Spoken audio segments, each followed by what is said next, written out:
Hello, welcome, and thank you for watching this video. It's all about reasons why you might not be getting interviews. Um, so yes, sometimes it could be frustrating, but try to watch this video to the end, so that you can be able to make some adjustment. Because sometimes the reason why you are not getting interview might be your fault, and sometimes not your fault. So yeah, so let's try to look at a couple of them. The list might not be exhaustive, but then yeah, some of the hints, some of the ideas we've shared here might help you based on our experience in the field. So basically, let's look at the first item here. It's like not meeting threshold of application tracking system.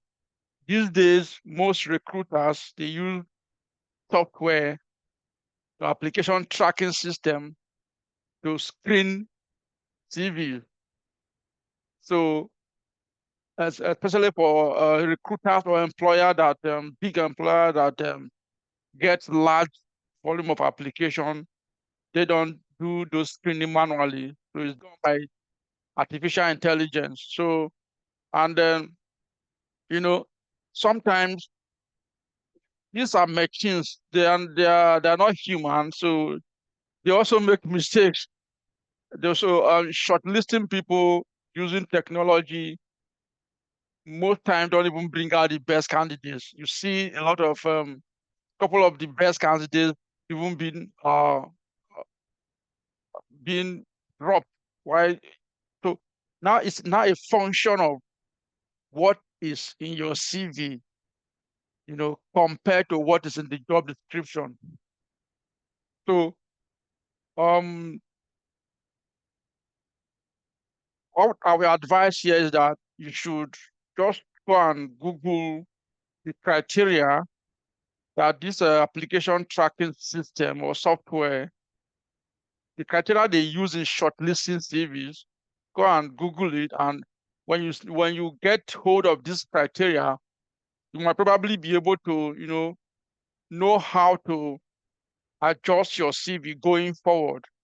Some of them they use experience. They try to look at years of experience you've got on your CV and the companies you've worked for.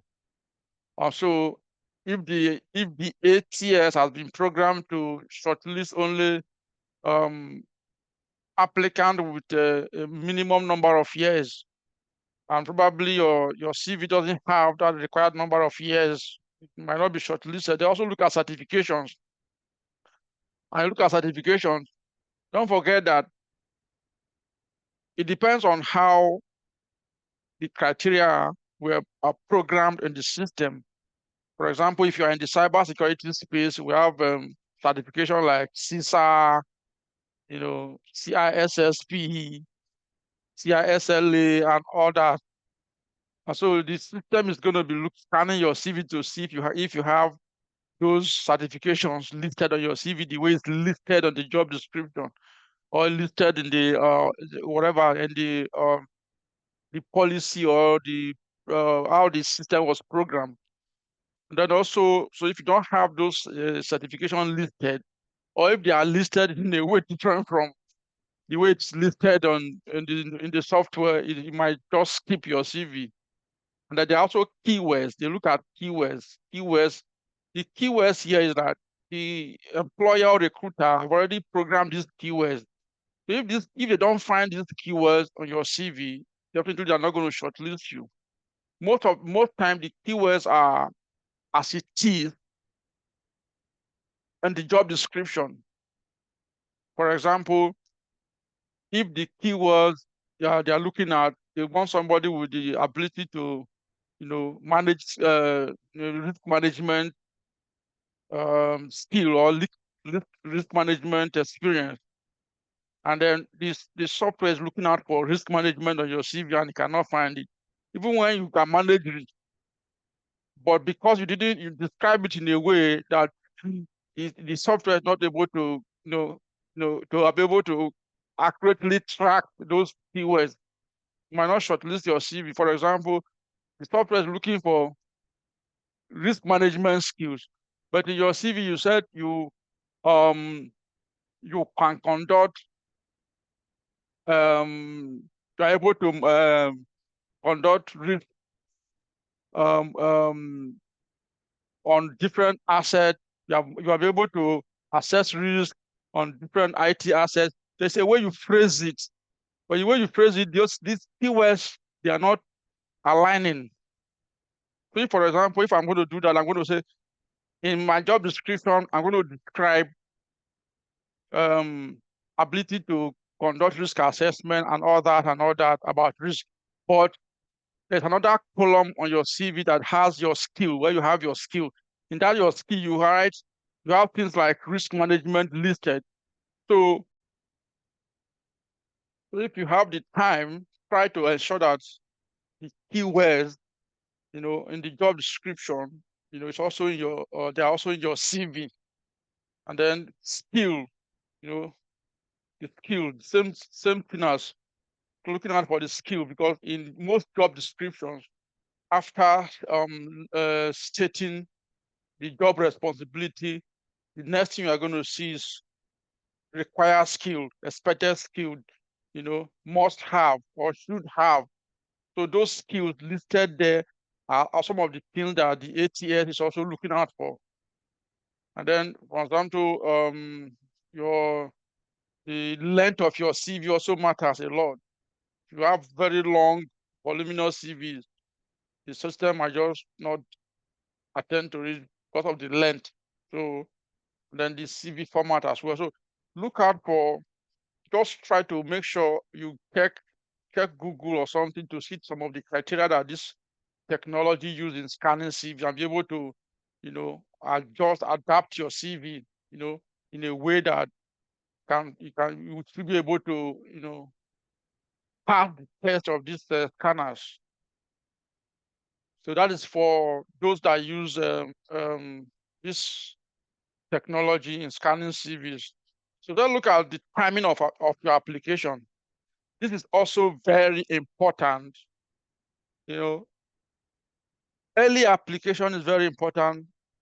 It's one of the keys to being shortlisted. Early application. So if you are the one that apply late or whenever you like or wherever you wish, just know that before you apply, hundreds of people must have applied for the same role. So and in most cases, every job based on the job advert has expiry date. And in most cases, even before the job expires, the company has even finished shortlisting candidates, even before the job expires.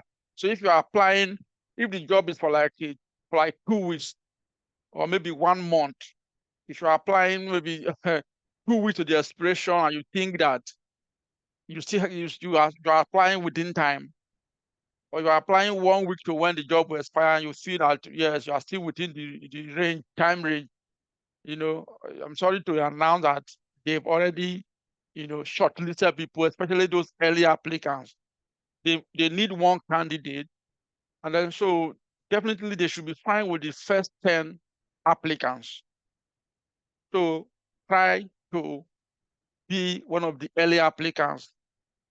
Yeah, because as you are dropping your CV, most time it's being reviewed immediately.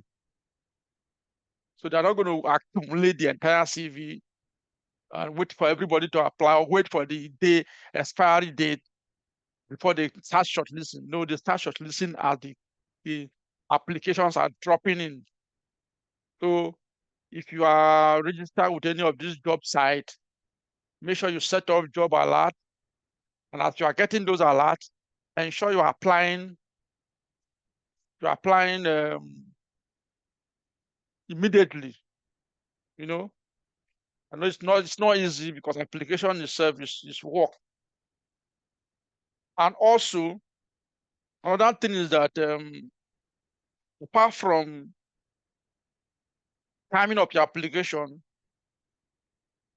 let's talk about the volume of your application. How many applications do you submit daily? Because it should be a daily affair. It should be a daily affair because some of you just apply for 1, 2, 3 rows in a week, or once in a day, or once in 2 or 3 days, and you expect a miracle. No, the more you apply, the better chances of you getting interviews.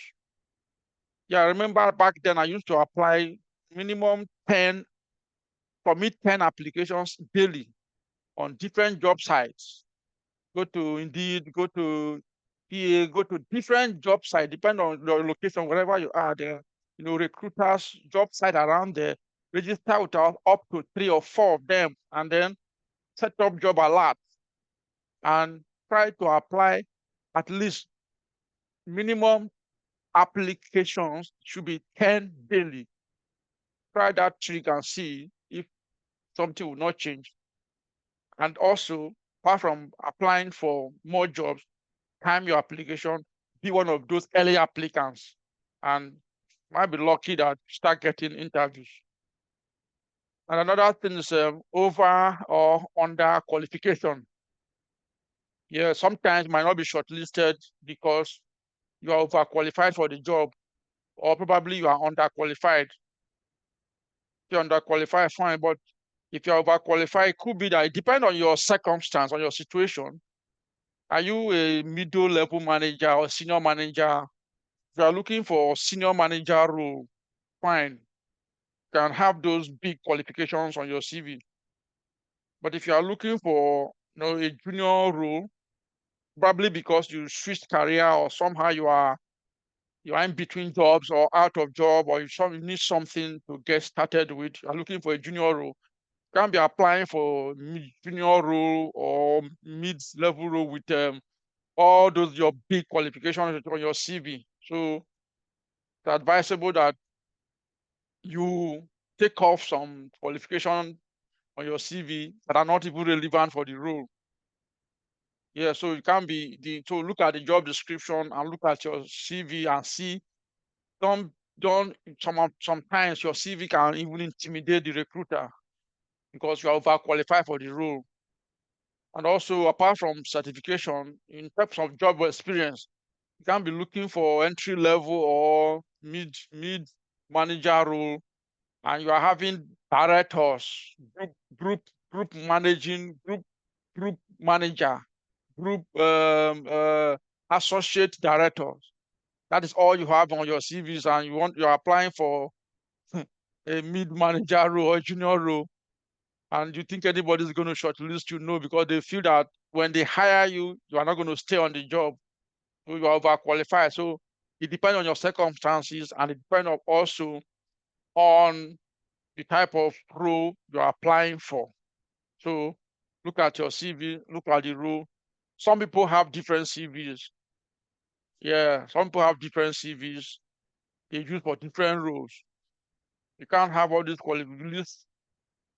tens of qualifications. They could be intimidating if they're not relevant for the job. Take them off, you know. And also salary expectations, another criteria that is used. Most jobs, they don't advertise the salary. So they expect you to, in the process of application, they expect you to state your salary expectations. And then most of you overprice yourself. They're not going to come back to you. Remember, there are many applicants and they just use salary. They can get people with good CV whose salary expectation align with the salary budget for the job. So depend on your circumstance as well. If you are employed looking for a better job, definitely you're not going to go lower than your current salary. But if you are not employed, or you are maybe underemployed, I would advise that you don't mention salary during the application. Sometimes they might make it compulsory. It's like if you don't put salary figure, you can't proceed, during the application.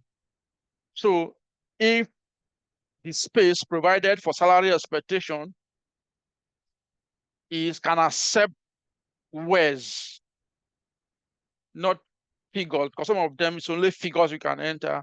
If you can accept words, just put my expectation is based on the budget for the role.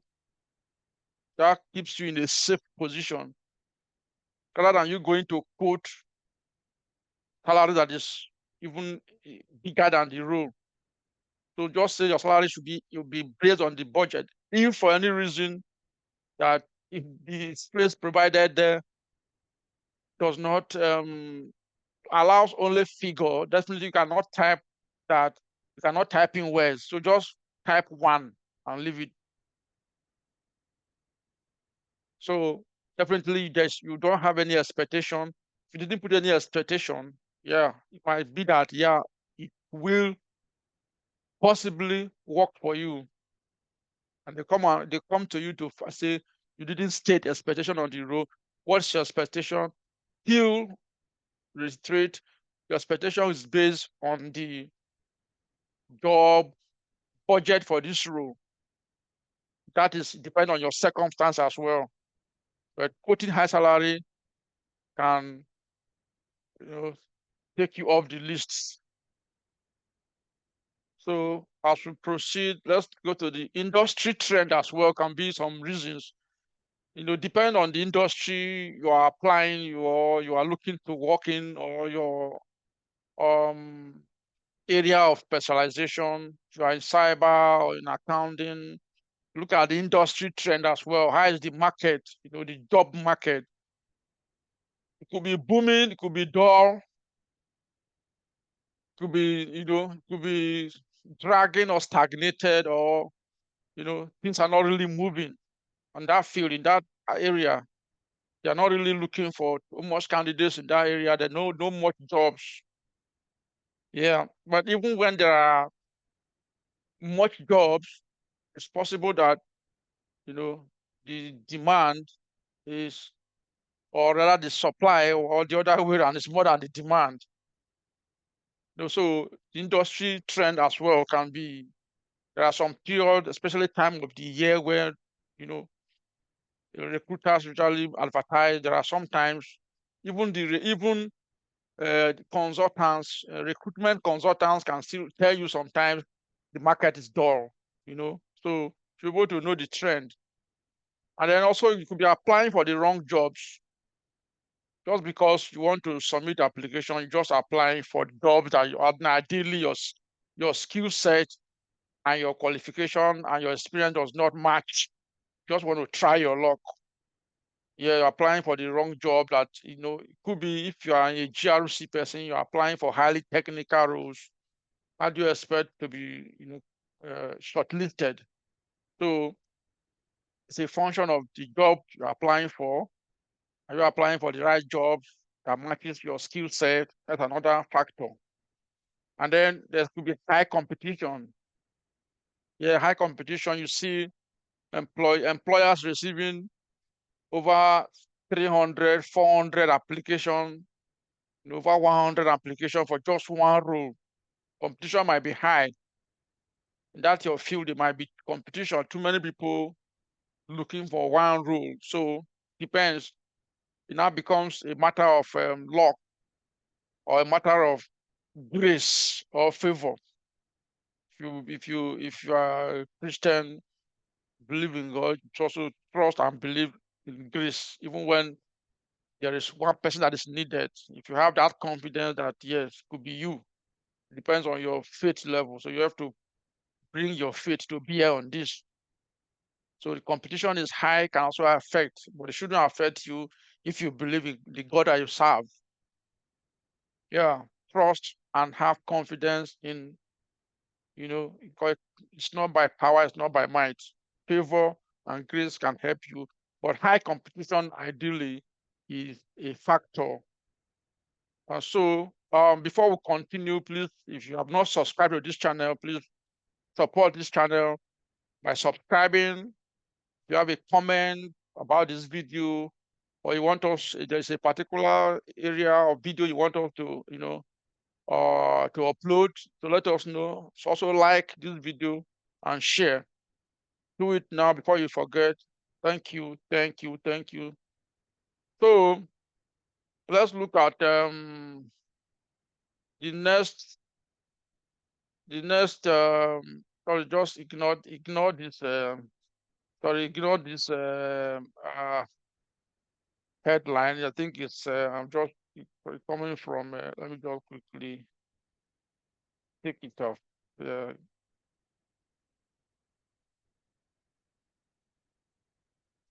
So let's look at CV customization. CV customization issues, because most people, I never did that, or maybe I can't remember doing that. But if you have the time, try to tailor your CV to the job requirement. Yeah, tailor your CV to the job requirement. It could be very daunting. It could be tasking, because imagine you're applying for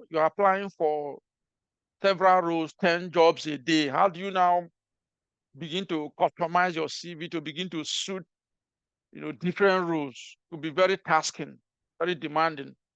So what most people do is to kind of have different CVs, and you can just look at the job description, look at the key skills. It could just be like one or two things that you need to add to your CV before you apply. Look at the key skills for the job, key skills for the role, the key requirement. It could be that, yes, the job description, matches the ones on your CV, or there are one or two you can just, you know, copy and add to your CV, and then look at this required skill set or experience. Some of them maybe could be like stakeholder management, ability to be a team player, and you see that those ones are not on your CV. You can just copy it and put on your CV before you apply. It's not something that is much. So key skills, and so you can as well do that if you have the time. I never did that much. Yeah, but it could be a factor to adopt your CV to suit the job description. Yeah, so because these are the things they're going to be looking out for somebody who can do the job, and does your CV match the job description? That's another issue.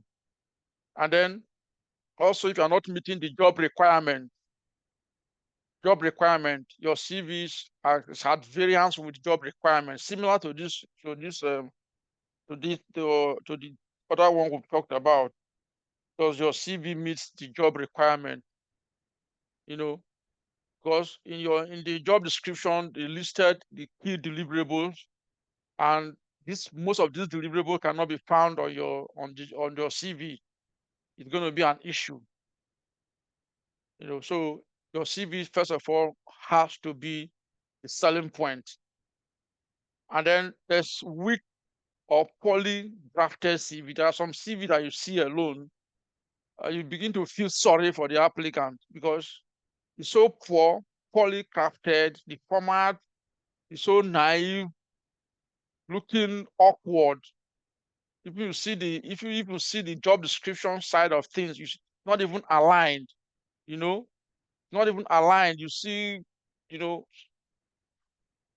no proper alignment on different those. So you have just awkward, poorly drafted with errors and mistakes. Sometimes it might even be spelling errors, wrong, error in paragraphing, your CV must be, professional. So get CV template, professional CV template. There are a lot of free ones out there, or get, people that can draft your CVs, to be able to help you draft it. Just pay a little token, so you can get professionally drafted CVs. The format is very important.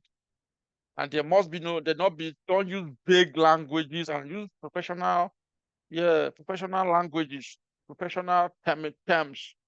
Must be no spelling errors, because you have in your CV that you have much attention to details as one of your skills, and your CV has already betrayed you when you can't even identify common spelling or error, or even typo, or wrong grammar, wrong phrasing.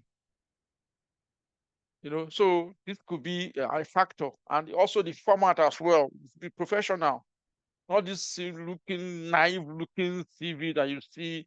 You just throw it away. You can't even take a look at it twice if you are a recruiter. So some people do follow up after application, to see and just follow up, find out how did me. I actually did not do that much. I can't remember, but what works for one may not work for the other. So if you have time, follow up with a little email telling them the reason why you are qualified for this role. I've not heard from them, and you are really looking. So people feel it's a way of showing that you are really interested in the job, not that you are just throwing applications everywhere, trying to see if you can be lucky. But if people say it's a way of showing that you are really passionate about the role, you are really interested, you are really eager. So could be a factor anyway if you can. And then don't know what your online presence look like.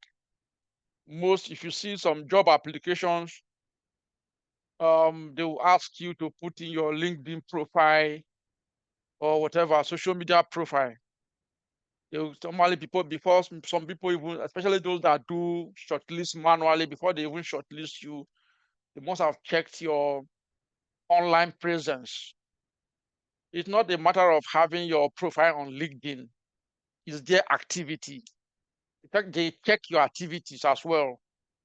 Did you just put in your profile on LinkedIn or social media just because you need a job?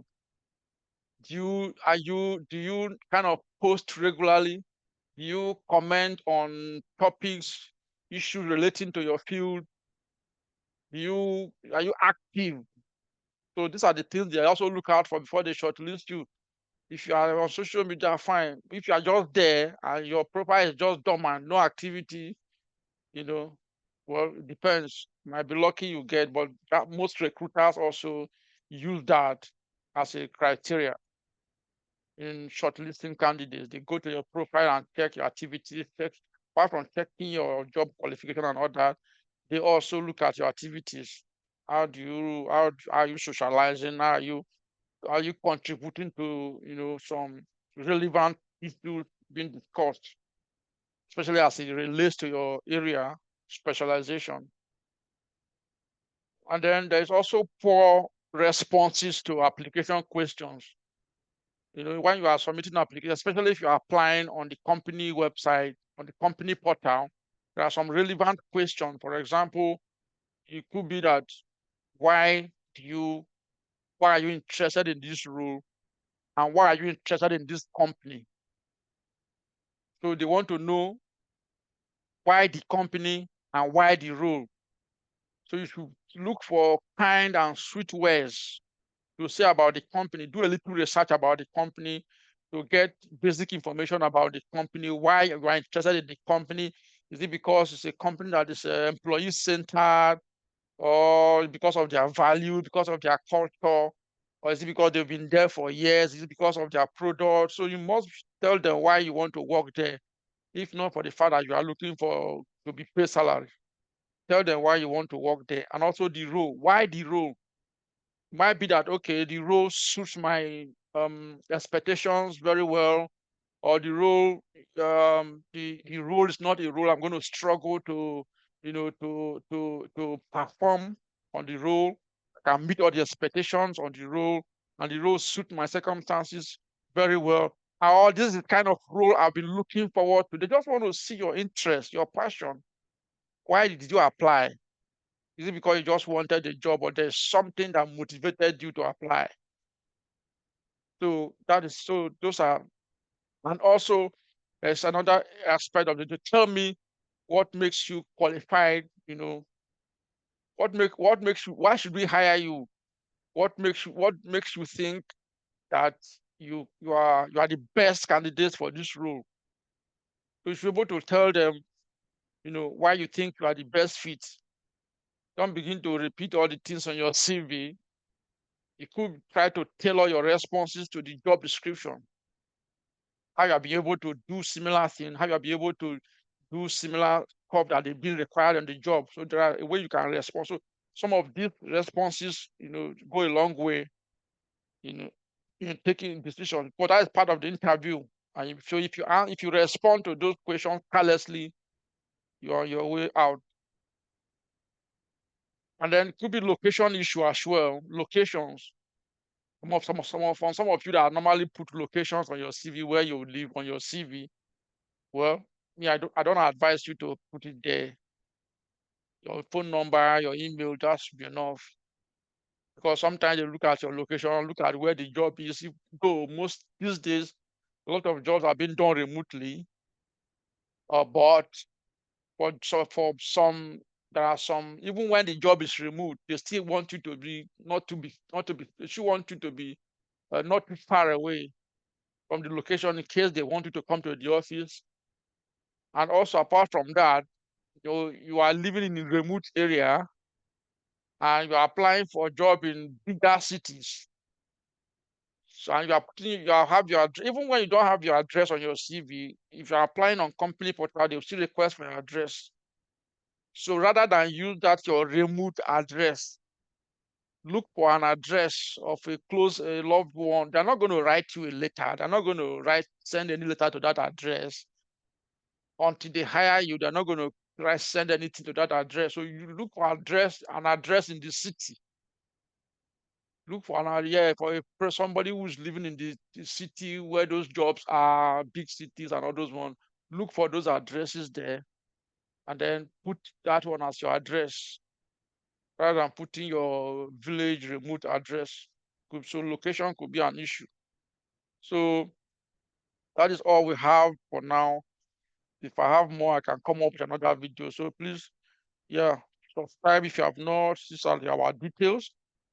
These are some of the services we render. Do career coaching, do training on cyber, GRC, we do resume preparation, mentoring, job assistance, and also if you need any of our help regarding all this training, coaching, mentoring on CV and all that, and also mentoring you on the job in the area of cyber security and GRC, don't forget to contact us. So thank you very much for watching, and see you in the next video.